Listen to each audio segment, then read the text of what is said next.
Hello and welcome.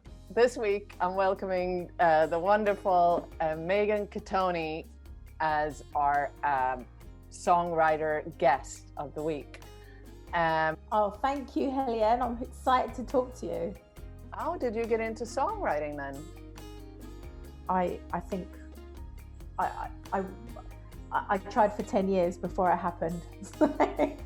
You know. Oh, right. Yeah, that's really encouraging. Oh yeah, I hope anyone watching this really listens to that, because I mean, you can't wake up one morning and write a song and it gets up on the radio. Maybe some people that happens to, but you know, you've got to write lots of songs before, you know, you really get, I don't know, get to be able to do it at a commercial level, I guess. Especially as a songwriter, not just a singer-songwriter. You can say what you want and write what you want, and people will love you for that. But if you're writing for other people, it's a completely different thing, I think. Yeah, and so you were writing and recording and kind of fine-tuning your craft. What would you say? Yeah. Was there like a pivotal moment for you that kind of changed your my career path? There definitely was, and it was a meeting with Helienne, who's my publisher, and he's still my publisher. I'm in my third option, so, and I have, you know, no desire to leave Phrase Differently, which is the publisher, and they're now part of Buddha, which is a much larger company. So it's great to be part of a bigger entity. And so I was writing, doing as many sessions as I could around. I had a job, obviously, we've got to pay the bills. And I had a session organized with someone called Duval, and we hit it off. And literally 5 minutes into the session, Duval was like, "Oh, Hitten's coming into the session," because Hitten's also a writer. And I was like, who's Hitten? He said, "Oh, he's my publisher." And I was like, "Oh my goodness." So anyway, I thought, this must be an important guy, So in he came, you know him, Helienne. He's lovely. He's a light in my life, and really a mentor. So we started writing and working, and then he said, "Can we go for a coffee?" So we went to a little coffee shop in Shoreditch, and he sat me down and said, "I want to sign you." At which point I burst out crying because it was like all my dreams come true, and he always makes me laugh because he's told this story to a few people, and the other people in the coffee shop, I think, thought he was breaking up with me, which is I just cried, like I just looked, ugly crying, like ah. So no, that was when things changed. To have someone believe in you and champion what you're doing, you can go on forever writing songs for your mum and your family listening, but they're not going to, be able to exploit that in the right way. So for me, that was the absolute key. And so I say to any young writer or anyone trying to get into the industry, you have to say yes to everything, any session, because just bring your best, give it a shot, because you don't know where that will lead, and who, the person you're working with might say, "Come and meet this person, come and work with this person." So doors open and your circles get bigger.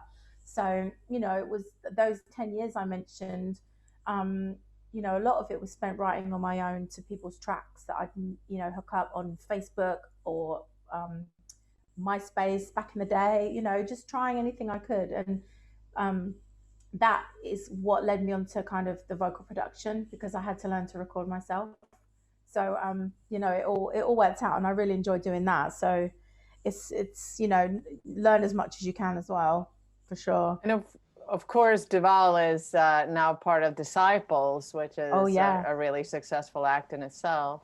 Incredible. Yeah, and he was working on that for a little while before they blew, but that's what he always had his sights on, I think, is working with Gavin and Luke, and doing house and having a DJ outfit. So, I think he had strategized that to an extent, and obviously the songs are really what carry any music career. It's not the way you look.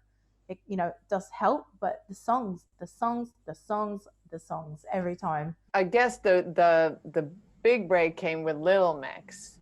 Yes. And how did that come about? Did you kind of meet them when because they won, obviously won the X Factor? They did. And, They did. That was 2011 they won. And I signed Phrase Differently in April 2012. And Phil Onkatiel, who is a Aussie writer who was living in the UK at the time, was their vocal coach. And he was going back to Oz and he said, look, I think you should go for the job of vocal coach because you'd be great. And I was like, oh my God, I love the opportunity. Thank you. So I met them, I think it was around the August time of 2012, and Wings had been a smash at this point, a #1 record. So I started working with the girls, doing arranging, composing kind of like a cappella things for them to perform on the road. No writing at all. It was really just an amazingly well paid gig, and I thought, thank you, because I didn't have 2p to rub together at this point. So I did the vocal coaching. I toured the world with them. It was incredible, and obviously I started to build a relationship with the A&Rs, Guy Langley and Anya Jones at the time. And Anya one day said, would you like a session with Little Mix? And I was like, yes, please. And I said, can I do it with Duval? So they came to the studio, and Duval started playing that dum dum dum dum dum dum dum dum dum dum dum just on the keys, and I just out of my mouth just sang the first line. Just it was just came out. So it really was a great session. I was nervous as hell. I would have peed my pants had I not have been to the loo. Genuinely, I was that nervous. I do suffer with my confidence and anxiety in sessions even now. You never know how it's going to go, but that song was, it started quick, and finishing it was a whole nother story. I think we did 15 versions of the end. Wow. Yeah. Why so many versions? So all we had in the session with the girls is the beat, and this, like, we had the get your back off the wall, don't you get comfortable. I'm singing it in the wrong key, but you know the bit, that's the chorus. But Duval and I sat there, I think the next day, we just had little bits of the song and it didn't really flow. And then we're just playing like this A flat major, dum dum dum dum dum dum dum dum, and then I was going dum dum dum, and then it just started like, oh, you know that I've been waiting for you, and we just, we're like, oh my god, this is amazing. And then we had the verse pre-chorus, and it was great. So we sent it to the label, and we genuinely thought the label will think we've lost our minds, because it was so left pop, but they loved it, and they never ever said single, nothing like that, but they were always like, can we try and finish it? There was no middle eight. We had a version with like the when I move you move, just like that, just because of the Move title. Tried that, loads of versions. I should dig them out actually and show you one day. But no, it was an absolute pain to finish. But Guy and Anya were like, okay guys, we'll see you at the studio tonight, let's finish this. And they really drove us to like find what they wanted. So I thank them for that, really, because we were like, what do we do with this song? Everything sounded wrong. So we rewrote, edited, tried it again. And then God, I think it was a session actually. We went back in, we had another, it just was all these little weird bits. If you listen to Move, there's so many sections. Kind of feels like a K-pop song sometimes. I was just thinking that it's like, so there's so many hooks, and the vocals are carrying so much of the weight in the song. Yeah, it's very vocal centric. I mean, and you can hear like the vocal production. It's funny, like what you're talking about with vocal production, like for example, Max Martin, one of the most successful current songwriter in the world, I guess, still. He's had the most number ones apart from Paul McCartney and John Lennon.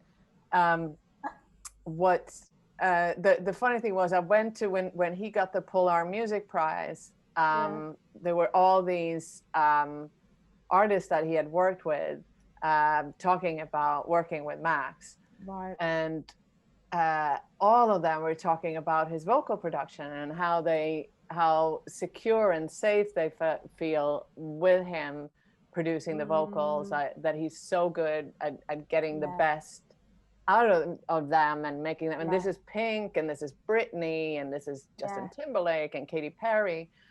And I wanted to ask you, like, what do you, because I think that you're really, really amazing at vocal production as well. And what do you think is the key to good vocal production? I think you mentioned it just then. It's the fact, like Max Martin says, that they feel safe and secure, because psychologically the voice is so intertwined with our psyche. If you were upset, I would say, Helienne, you sound upset, or Helienne, you sound very tired. It gives us away. It's very hard to control the voice when we're nearly bursting into tears, or, you know, it's just the way it is. And we communicate with our voice. You hear if someone's angry, frustrated, whatever it is. So the trick is, for me, to have that relationship with someone where they don't worry about going wrong, because they know that together I'm helping them search for that take or that performance. And you have to be open to working, like, you know, I've had disastrous sessions with people doing vocal production because they didn't trust me. And it's not because, you know, I'm shady or anything, but, you know, they came in going, right, let's sing. And I'm like, okay, you sung it really nicely, but I need more out of it. Yeah. Because as a vocal producer, I'm listening. No, I'm not listening. I'm feeling. I'm waiting for an emotional response. So when they sing that opening line, I'm like, that was it.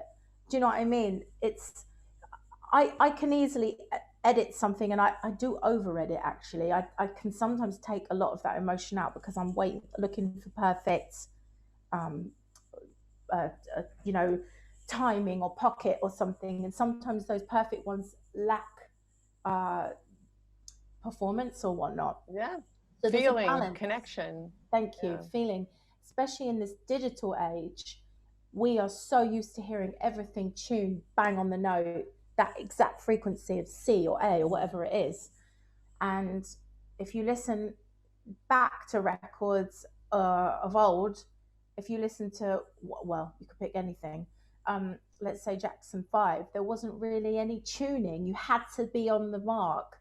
And it does waver slightly from the note, but so do all the other instruments. So this is natural, you know, sort of shift in melody, but you don't really sense it. I mean, you can subtly tune things. There's, you know, Melodyne or whatever it is, you can tweak and sometimes help it, and the ear doesn't, you know, register it. But I think the thing is, oh God, you know, the song last year was it the Kygo song with the Higher Love, Whitney singing Higher Love?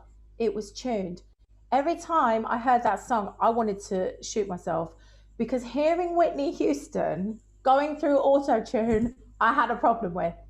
That voice, it was like the sterility of it was like so jarring. And I think young kids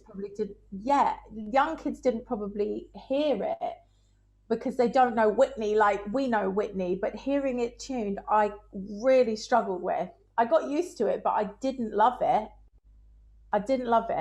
But, you know, it might have been a semitone. She might have recorded it and it wasn't right on, you know, with a digital keyboard. It's not out in any way. Yeah, you take the character out of the voice, I think. This is the thing. If you think of vocalists like Sade and Frank Sinatra, even, like, if you would auto-tune them, it would take out the personality.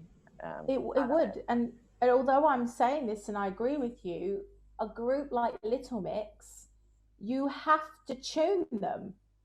You have to tune them because it's it's difficult to get people to sing so tunefully all the time. And if you've got four girls all singing together with all the textures of their voices, like auto tune is like incredible. It's one of my favorite plugins. When I send demos out, I sound like T-Pain, can I just tell you? And I love it. So I'm like, turn it up, turn it up. So yeah, I am both a lover and hater of it. So yeah, that's all I use is like, you know. You like autotune better than Melodyne, or? Yes, because well, when I'm writing, I put auto tune on. Just because it's quick, it's on and off. I don't have to do anything apart from set the key and whatever, that's it. I think for vocal production, it depends on the singer. If I'm doing a final recording for somebody, a pinch of auto tune, like on JP Cooper, was like required in some places, but like Melodyne would have probably done it, but I I just pinched it where it needed to be done. But it depends on the singer, I would say. Melodyne is kinder, auto tune's very much like broad strokes, but I do love it. Yeah, well, that actually then kind of leads me to that question. What would you say are the three most important tools for you as a songwriter? As a songwriter, you mean to Auto-tune? record myself? Yeah, CLA, £30. That is the Chris Lord Algae vocal plugin. Because if you're writing, I don't know, it gives me a vibe. When I put the headphones on, I want to sing into the mic. But by the way, recently moved. So this new studio, this space I've got, which is an annex at the bottom of my garden, it's great. But it sounds like a cave still. There's no acoustic treatment. So under my this is called a eyeball by Chaotica. I think it's about 130 quid. They're not the cheapest piece of foam, but like it just does take a lot of the room noise out. It's not perfect, but it will do. So when I put my headphones on and I'm singing to a track, I want the vibe. I want to hear that magic. I want it to sound like the recording. So all I use is CLA and auto tune live because it takes less processing. So you can just have it on low latency mode in Logic. I'm not a Pro Tools girl. I am definitely a Logic girl. So that actually would be the other tool, I guess, is Logic. Yeah. If you're writing, capture your recording. It's super easy. I keep threatening to do some online workshop for people. I really should do that. So yeah, it would just be record in Logic, CLA, auto tune, and you can get a really good demo. That's it. Brilliant. Yeah, it is easy. Trust me, if I can do it, anybody can do it. Yeah. So let me ask you, what do you think, or what three things, or however many things do you wish you had known when you started out? It's okay. Number one would be it's okay not to write good songs every day, because trust me, the pressure that I put myself under, sorry, I'm getting tangled up here, is paralyzing. The biggest sessions I've had, have been my worst ones so far because of the pressure I put myself under. Steve Mac, I could literally, all I heard was white noise. Like I couldn't even think. I could have burst into tears quite easily. That was about 5 or 6 years ago. If you're listening, Steve, I'm ready to try again. And recently, David Guetta was actually disastrous. Yeah. And Becky Hill, because again, I get the white noise. I can't think. I become tone deaf. It's quite funny, really, if I think about it. But yeah, that I think people need to understand that you will come together with someone and just everybody be cool. Put your most positive self into the session and see what happens and be open. So I'm not answering the question very well. So number one would be just relax. Number two, just write with your most willing self with other people. Sometimes, and I hope I'm not swearing too much, but sometimes people are cock blockers. Like sometimes someone's feeling out an idea and you don't want people to be like, no, you know what I mean? Yeah. Just give it a few minutes. If it's not working, you know, then say, okay, let's maybe just try this a little bit. You want people to be open with you, much like the vocal production. It's all about feeling comfortable. So those, you know, those songs of genius probably were written with people that felt comfortable with each other. I mean, to comment on what you're saying about the cock blockers, Yeah. this will be on Instagram, so I'm sure that's fine.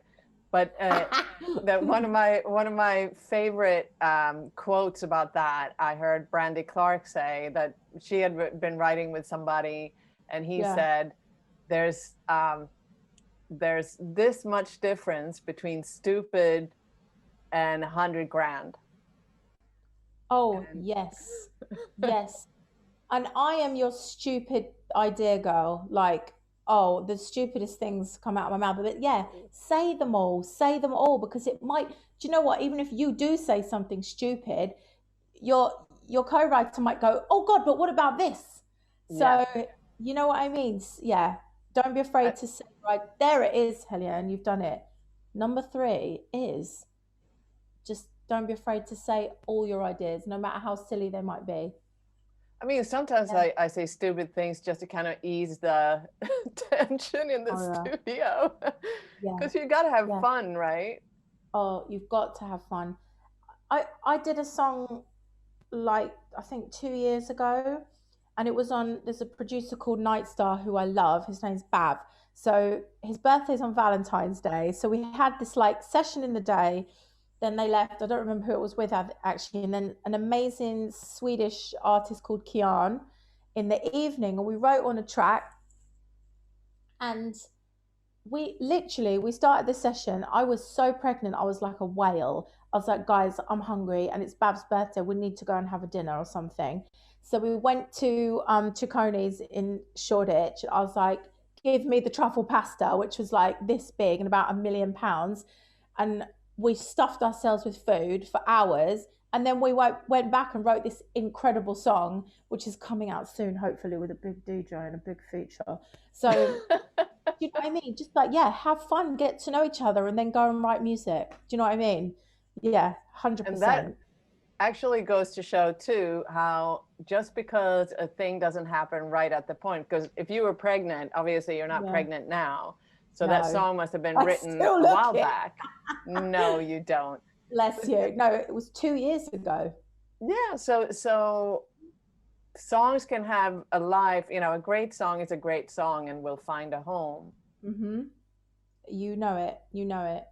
So do you ever get writer's block? Well, we just kind of talked about yeah, all the time. Not so much now because I recognize it, and it's certainly for me overload. I think creativity is like a glass of water. You can pour and pour and pour, and what's left? You've got to find inspiration and ways of filling that glass back up. So for me, my most creative time is when I'm not writing. When I go to bed, my brain wakes up and I'll start writing songs in my head. And it annoys me so much, Helienne, I can't sleep half the time.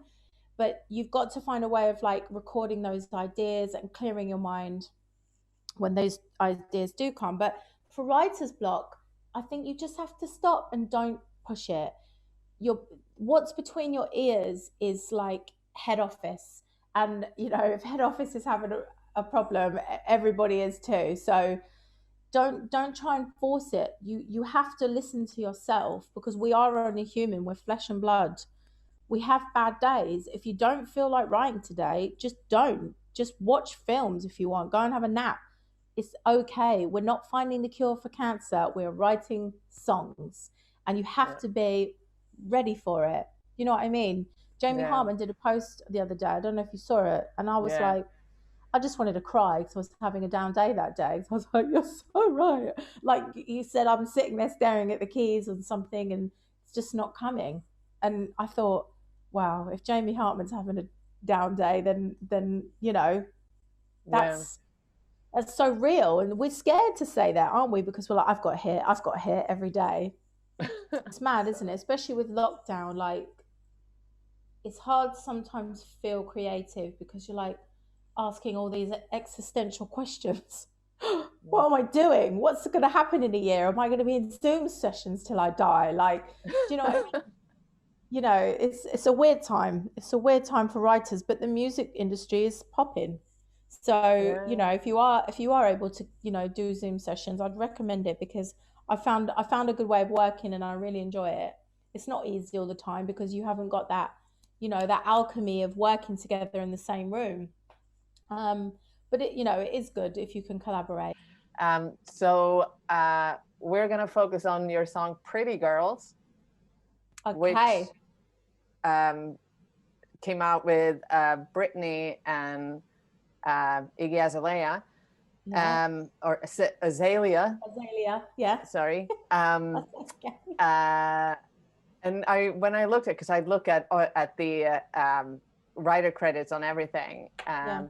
and I see that actually the girls from Little Mix are on that. So what is Yeah. the whole story behind that Yeah. record? This was a very, wow, interesting moment in my career because um, it was such a big thing, and it was quite an ordeal for reasons I'll go on to.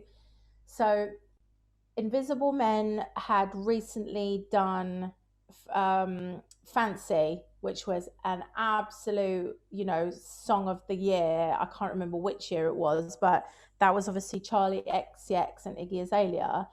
And Little Mix and their team organized this writing session um, for me to go and work with Invisible Men to kind of get something in that world of fancy.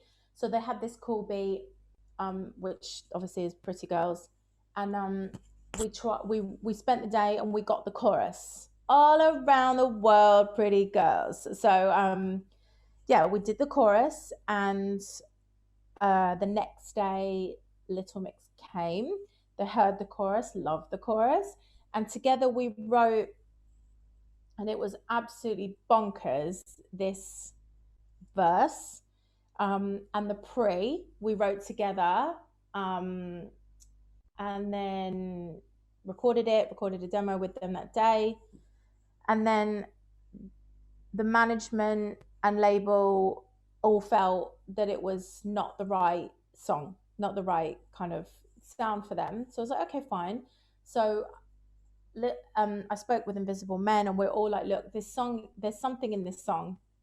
So the verse we scrapped because it was actually crazy. Um, and we rewrote it, which is what you hear on the record.